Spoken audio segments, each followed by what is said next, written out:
عرض ادب خدمت دوستای عزیز.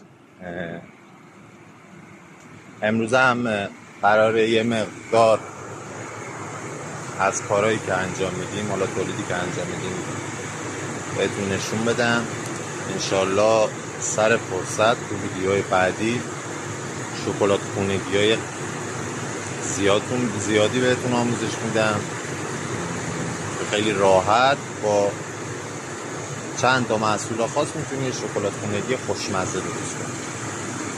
الان هم حدوداً 0 تا 100 که نمیشه گفت، تو شکلاتش رو از قبل آماده کردیم. 30 تا 100% که اسمارتیس رو چجوری داخل اون دیگا میریزیم که ویدیوی قبلی دیدید 100%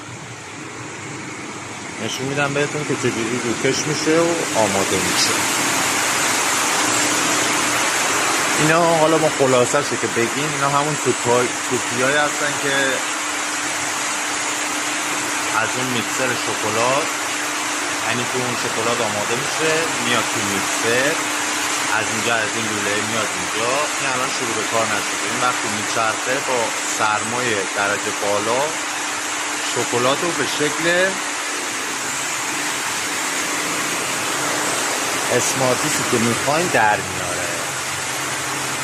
نه اسمارتیس درست